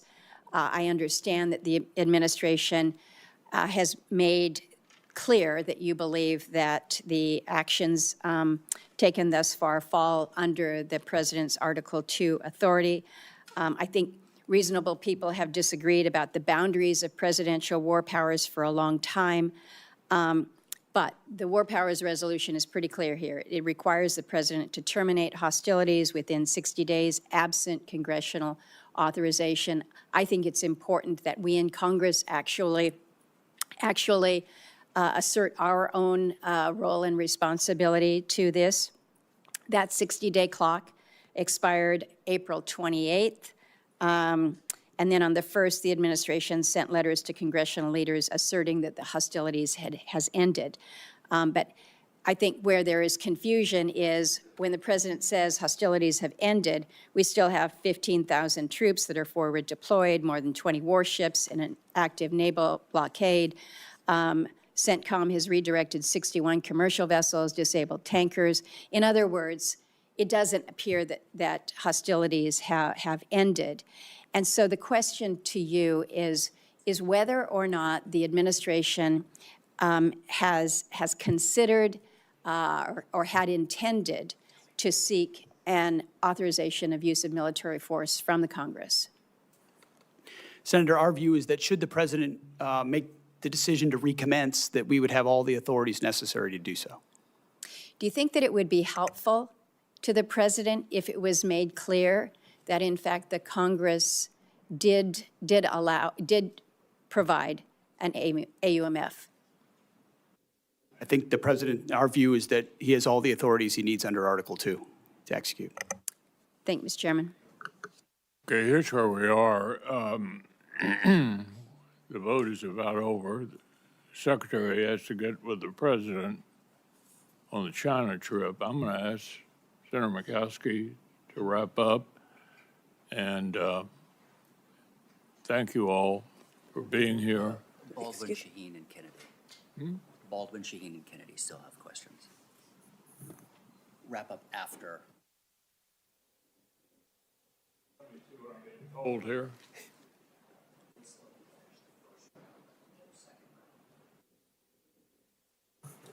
Yeah, obviously there's not a whole lot of time for a second round, so we'll get through everybody. And Senator Murkowski, I appreciate your taking over. Thank you. Secretary Hegseth, Chairman Caine, thank you for being here today. Today is the first time either of you are appearing before this subcommittee since the abrupt choice was made to cancel the acquisition of the Constellation-class frigate, which was being built in Wisconsin. These ships were meant to provide vital capability to the Navy in the event of a future war against China. And they were certainly part of our calculus of deterrence through strength. Canceling this program placed thousands of jobs in Wisconsin at risk and left our fleet less prepared. You know, President Trump has talked a lot about making ships in America again. But I have to tell you, dramatic and misguided decisions like this pull the rug out from under our shipyards. The U.S. shipbuilding industry needs stability if we are ever going to compete with Chinese shipyards. Wisconsin workers who have decades of experience building world-class vessels that defend our nation, that serve commerce and provide transportation, they need stability as well. So I'd like to start with a question to you, Chairman Caine, on the medium landing ships.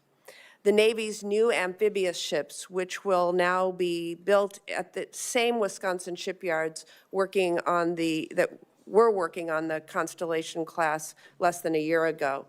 How important are medium landing ships to future U.S. operations in the event of a war with China? Well, Senator, thanks for the question. And I do want to highlight, no matter what the policy decisions are, the great workers up there in your state. And as the Joint Force considers the options that the medium landing ship would bring to the table in terms of assuring a mobility gap in filling that gap and allowing us to project power at the Secretary and the President's choice in choosing, while not stepping into the Navy's boundaries and mindful that the CNO and SECNAV and acting SECNAV in this case will have views. I hope we'll carefully consider this capability and then, if appropriate, bring it forward to the Joint Force. Yeah. Well, unfortunately, the department included the request for funding the construction of 6 medium landing ships in that partisan part of the budget request, the reconciliation, which is in danger of potentially not even passing this year. To be frank, it does not give me confidence that we are taking this program seriously. What would the impact be if Congress did not appropriate funding for the medium landing ships in fiscal year 27? And are you comfortable with the pace that the Navy is planning on building them, Chairman Caine? Well, I'll acknowledge that I think it was yesterday, or the day before, that they released their shipbuilding plan. And given all the things that I'm juggling in this job that I'm so lucky to have, I've not gone and done a deep dive. So I'd like to come back to you. Please do. If you're okay with it on that matter, so that I don't wing it. Yeah, thank you. I want to now turn to the war with Iran.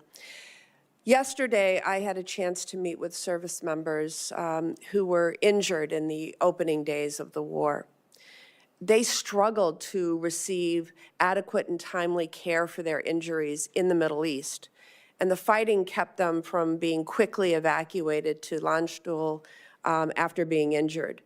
These service members have since been diagnosed with traumatic brain injury, but initially struggled to get properly evaluated or treated, in part because some of our military hospitals overseas and in the U.S. did not have the capacity for them.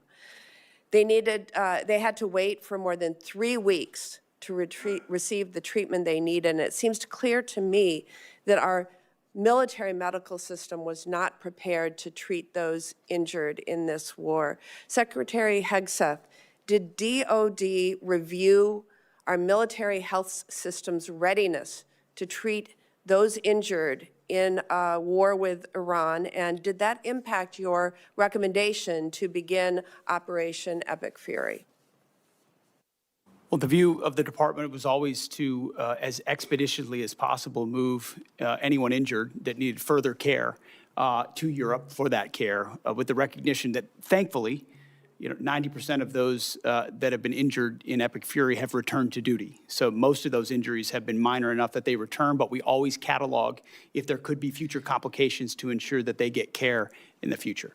It seemed to me, from what I heard, that we weren't prepared in theater, we weren't prepared in Germany, and we weren't prepared immediately upon these soldiers' return to the U.S. Can you commit to ensuring that every service member, including my constituents, will receive necessary medical care after being injured in this war, and that the military health system is now prepared for any future casualties in this war? We have been, and we will continue to be.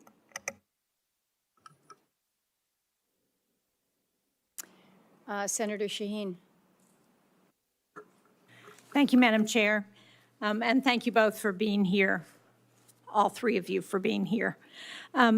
Since your testimony 2 weeks ago, Secretary Hegseth, before the Armed Services Committee, the department has sent over your legal review, which I appreciate, thank you, for use of security assistance funding for Ukraine. However, as was determined earlier in the testimony, funding still has not gone out the door. And I didn't hear you give a date when this committee or the Armed Services Committee can expect to hear or receive a spend plan for those dollars. General Caine, the day of the testimony, got back to us as he said he would and explained that he had coordinated on the spend plan on April 13th. So that's been almost a month. And we still haven't gotten anything. So when are we going to see the spend plan for Ukraine? The spend plan for the European capacity building is in conjunction with No. EUCOM. I'm asking for the spend plan that we are providing. Are you suggesting the Pearl funding is part of that spend plan? Did I understand? The specific line item you? was European capacity building in the budget. I understand, but And as a the result, intent we're of working with Congress EUCOM to allocate it. was to spend that $400 million. I think you heard from Chairman McConnell, you heard from Senator Coons. There was discussion at the time with the Congress that those dollars were intended to be used for Ukraine. And the reason it was designated as it was because what we heard from Speaker Johnson was that the president was going to veto the bill if Ukraine was mentioned in it anywhere in the bill. And so that's why the determination was to use the term European, but the clear intent was for that money to be spent for Ukraine. So again, when is the money going to go out the door? When is this committee going to get the spend plan? Ma'am, we're expecting to see a final spend plan for that this week, and once we have it, we can provide it to Congress. And who still has to review the spend plan? So General Caine's review isn't enough? Well, ultimately, and he passed me a note on this earlier, European Command is going to take the lead on ensuring this gets I know, employed but the General most effectively. So that's where Brinkovich, as I pointed out 2 weeks ago, had already reviewed the spend plan. So we're not waiting for him to do that, as I understand. No, ma'am, I believe we are. I think UCOM is trying to make a few tweaks to the spend plan. Okay, so when do we think we will get it? I believe we'll have it to you this week. Okay. And when do we expect money to go out the door once that spend plan is available? I don't know what they're putting in the spend plan, so I can't tell you what the schedule will be for contracting. That will matter. What they choose to buy with that money will determine how fast it goes out the door. Okay, if this committee doesn't come back to you, I can guarantee you the Armed Services Committee is going to come back to you and get an answer to that question. Secretary Hegseth, a number of members of Congress have expressed our concern that Iran is receiving intelligence support from Russia to target our service members, even as we loosen sanctions on the Kremlin. Russia is making $4 billion from oil sanctions relief because we've loosened those sanctions. As has been testified to, an Iranian Shahed drone costs about $35,000. That's enough money for hundreds of thousands of drones supporting Russia's war in Ukraine, and billions for Iran to reconstitute its industrial base. So if one of the goals that's been outlined by the president as part of this war is to destroy Iran's defense industrial base, don't you think we ought to be putting more pressure on Russia and putting those sanctions back on those Russian oil ships so that they are not continuing to fund Iran in this war? Senator, we know Russia is a nefarious actor on a lot of levels and account for that, but I would say the destruction of Iran's defense industrial base has been highly All effective evidence to in the this effort. contrary. We're not accounting for that if we're giving Russia the opportunity to earn $4 billion a month, $20 billion by the end of the year if we leave those sanctions lifted for that time, during which they can continue to fund Iran. Well, the destruction of Iran's defense industrial base has been clear and overwhelming. The destruction of Iran's defense industrial base has been clear and overwhelming. Well, it's certainly not clear to me as a member of the committee, because what we see is Iran still producing drones. They're still engaged in this conflict. We have not won this war There's a difference despite between the rhetoric. pulling a drone out of a cave that's been collapsed and producing more drones. That's a different thing. Well, maybe so, but if Iran still has almost 50% of their missile capacity and the ability to pull drones out of caves and still injure our allies and U.S. service members, then we have not won the war. We are told that Senator Kennedy should be here in mere minutes, and so Senator Coons, if you want to ask a couple of questions until he arrives. Thank you, Senator Murkowski. Mr. Secretary, I'm just going to follow up on the questions I asked in my first round and the questions that had been asked by members of both parties. In my assessment, there was no imminent threat to the United States that justified the president using his Article II powers, and there was insufficient preparation to make sure that we had the right troops, the right capability deployed. There used to be a consensus in national security that America should only go to war when there's an imminent threat to our national security, when all other options have been exhausted, and when we have clear objectives and a plan for how it ends. As General Caine testified, the military was given 3 clear goals: sink the Navy, attack and destroy the ballistic missile launchers, and degrade their defense industrial base, and you've accomplished those.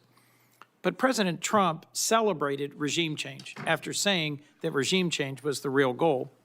And our NATO allies have delivered. They have allowed overflight. They have allowed projection of force despite not being consulted. You said just a few moments ago, Mr. Secretary, we control the Strait. But it's clear that reopening the Strait of Hormuz for commercial traffic eludes us, in no small part because Iran retains a robust stockpile of cheap, lethal Shahed drones, and they are getting help from our adversaries in rebuilding them. What is your plan for reopening the Strait of Hormuz, Mr. Secretary? I would just note that the majority of your question was highly disingenuous and loaded with suggestions that I very much don't agree with. From the beginning, Please feel free, sir, to pick any one of those from the things. beginning, we've been very clear about the military objectives and Yes. the underlying strategic objective, which is preventing Iran from getting a nuclear weapon. Yes. Take, for example, the fact that Iranians' conventional Navy, they had aircraft carriers with Shahed drones on them before this started. They had full-on destroyers and battleship capabilities, none of which they have anymore. And Did the their inability Iranian to- Navy have aircraft carriers? Iranian Navy had 3 drone aircraft carriers. The Iranian Navy They had had 11 launch submarines. platforms for drones, sure. They had 11 submarines. And you've They had sunk a all of the terror regular Navy. Great, good. They retain fast boat capabilities, which they've always had. We understand that, which we can control for and will. We've degraded almost completely their defense industrial base capabilities. The idea that they control anything, you can terrorize something, you can hold it at issue with piracy, as I've talked about at the Pentagon podium time and time again. Correct.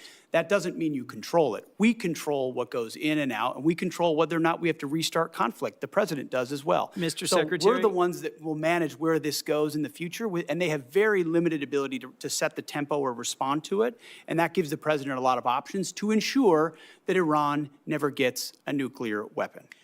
The connection between their ability to close the Strait of Hormuz using fast boats and Shahed drones and our strategic goal, shared broadly, to prevent them from ever having a usable nuclear weapon is utterly unclear to me. And my question was, what's the plan for reopening the Strait of Hormuz to commercial traffic, given Shared broadly, skyrocketing but never prices? executed. Shared broadly, but never executed, because previous administration didn't have the willingness to actually do what it would take. And when Iran was at its weakest moments following the 12-day war, but still wanted the pursuit of a nuclear capability, President Trump made the courageous decision to go at their conventional umbrella and shield, which they were using to protect their nuclear program, which we knew came with threats and branches and sequels. My which we've concern, accounted Mr. for. Secretary, is that you've achieved a series of tactical successes, but are on the verge of a strategic loss, because we are now negotiating. I just think it's so a foolish. demand- Here we are in a committee in the United States Senate, 74 days in, and you're talking about strategic loss. We have the ability to 74 defeat a days in. 47-year threat of a pursuit of a nuclear weapon. We have more leverage than we've ever had. We've had incredible battlefield successes, and you're talking about a strategic loss, Mr. cloaked in Secretary. disingenuous questions. Mr. Secretary. This is how you Mr. undercut Secretary. efforts that could otherwise and are otherwise I being am not very your effective. enemy, sir. I am not your adversary. I share your goal of preventing Iran from ever having a usable nuclear weapon. To finish my sentence, control of the Strait of Hormuz, the ability to degrade our partners and allies' gas and oil production capabilities through cheap drones, the ability to harass and harry commercial shipping remains in Iran's hands. And their demands are that we recognize sovereignty for them over the Strait of Hormuz, which I believe our president's rejected, you've rejected, I reject. But my question remains, how do we reopen the Strait of Hormuz to commercial shipping?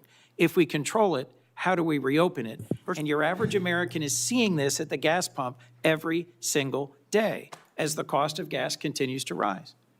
Senator Coons, I know that your question has not yet been responded to. And it deserves an answer. It does But I also deserve an understand I'm answer. delaying my colleagues. But But- that's the question that deserves an answer, Mr. Secretary. We do have Senator Kennedy, followed by Senator Murphy, and I know that Secretary has a time departure. Thank you for your indulgence, thank you. Madam Chair.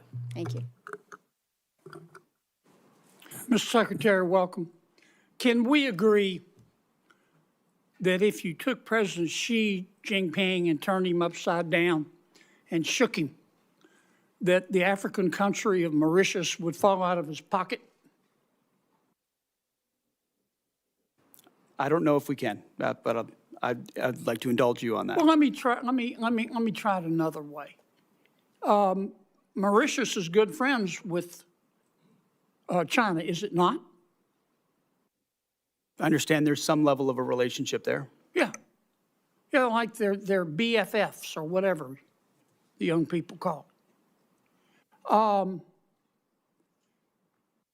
Prime Minister Starmer wants to give Diego Garcia and the Chagos Islands to Mauritius, which has virtually no connection with the Chagos Islands, who will promptly give a spare key to Diego Garcia to China. Is that accurate? What I would underscore is that Diego Garcia is a very strategic location, and having the ability to operate there for the United States military is going to be critically important in the But future. Starmer wants to give it away, does he not? As President Trump has stated, there's been some pretty bad deals made by the Brits as it pertains to Diego Garcia. I'd like to yes. hear you, I mean, the president's been back and forth on this, and I've talked to him a lot. He is not going to agree to that, is he? No, as the president has stated, it was a bad deal that was cut by the UK and Prime Minister Starmer as it pertains to Diego Garcia, as evidenced by limitations that our troops could face in how we use that island. Yes. All right. I appreciate that. My understanding is that the classified information and unclassified, it's public, showed that our intelligence discovered that not that long ago, Iran had developed a new supreme leader, now dead as fried chicken, but they have a new supreme leader, had developed a new game plan for their nuclear weapons program. And their game plan was to jack up missile, both ballistic and cruise missile production and drone production, and put together this huge stockpile of missiles and drones. At which point they would turn to the United States and Israel and the rest of the world and say, we're going to restart our nuclear weapons program. If you bomb us again, like you did in June, we will destroy the Middle East. And by the way, our missiles can now reach Berlin and London and Paris. Is that my understanding of one of the reasons, the main reason we went into Iran? I think that's pretty well articulated, Senator, that they were trying to use the umbrella of their established conventional stockpiles to blackmail the rest of the world in pursuit of their own nuclear weapons. Now let's talk about Iran today. Can we agree that Iran, both the public and the private sector, is being held together right now with spit and duct tape? Spit and duct tape is not a doctrinal term, Senator, but I would agree with something along those lines. It's a Louisiana term. I mean, 7 out of 10 Iranians are out of work. We bomb their infrastructure. They've got 70% inflation. Their internet's shut off. You know better than I do what we've done on the military side. Their launchers, gone. Their missiles, for the most part, gone. Their drones, gone. Do they have some left? Yeah. Their Navy, gone. Their Air Force, gone. You can get in an airplane, you personally, and fly anywhere you want to across Iran right now and feel safe because they don't have any air defenses. It will be, in my opinion, 20 years and cost $1 trillion before they're even back somewhat to normal. And I don't have the slightest idea where they're going to get the money.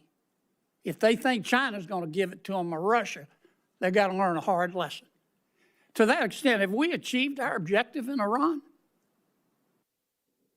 Objective, as this president has stated from the beginning, is to ensure they don't get a nuclear weapon, and President Trump remains dedicated to ensuring that happens. And everything you described with the military degradation of their country was in service of ensuring they never get a nuclear weapon. This is what I never understood the president to say, I want a regime change in Iran, and I want to obtain all of their fissile material. I've never heard him say that.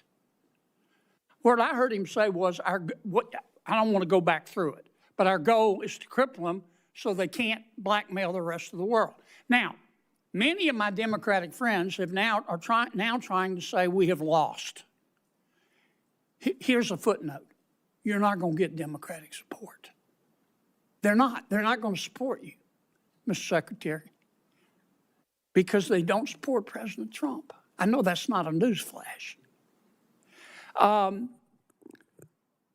But they say we've lost. I don't get it. I don't understand how we've lost. Is the strait closed? Yes. But if we continue that blockade where nothing's going in and nothing's going out, eventually they're going to have to shut down their oil fields, are they not? Half of their oil fields are low pressure. Once they put them down, they're not going to get them back up. Am I missing something here? No, that's why the president is right when he says we hold all the cards, and we do. And we've got the best deal maker in the world able to make the best deal for the United States of America. And if we have to go back at it as the Department of War, we're ready to do that as well. Well, keep two things in mind. You're not going to win over my Democratic friends. It's not worth getting your blood pressure up. Focus on other things. And number two, just keep this in mind.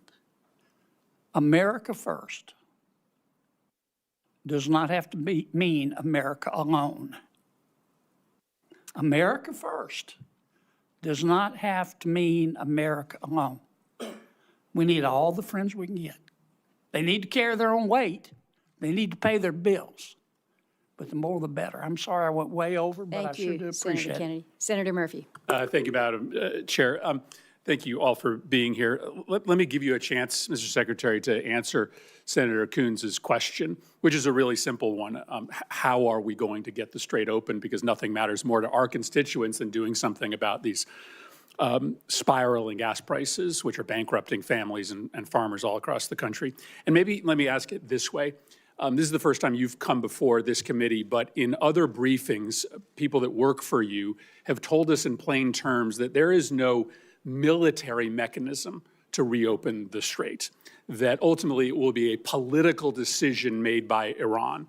And I think you're confirming that here today by suggesting that it will be economic pressure that will create a political imperative inside Tehran to open the strait. So can you just confirm for the committee that there is not a military mechanism or means to reopen the strait, that ultimately we have to essentially use diplomacy, economic diplomacy in this case, in order to convince Iran to make the decision to reopen the strait?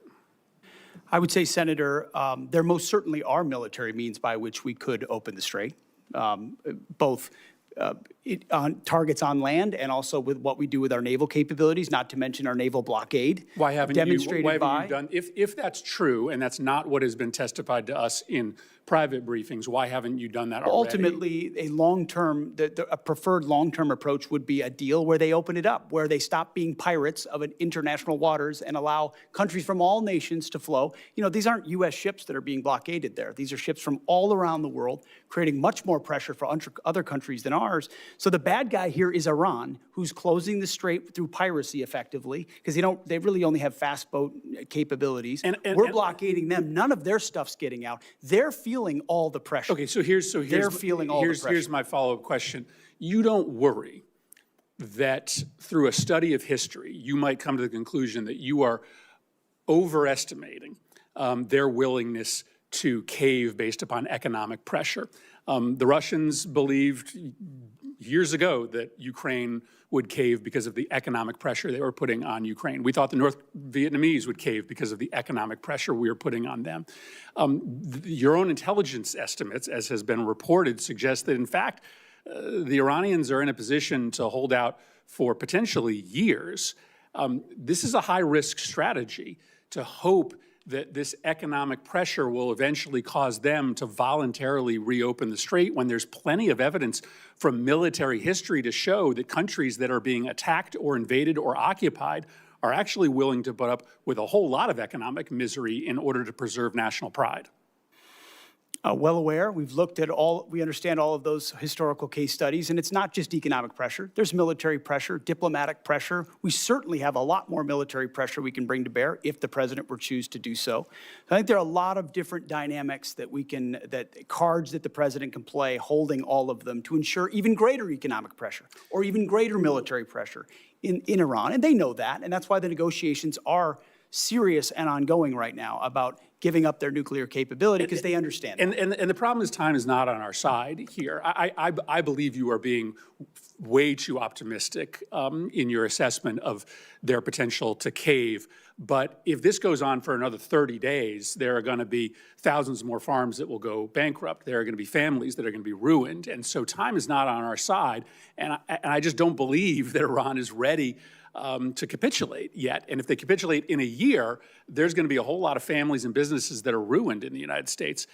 General Caine, let me finally ask you a question about what seems to be a difference of opinion between the intelligence services that you rely on and the public statements of the President of the United States with respect to our war objectives.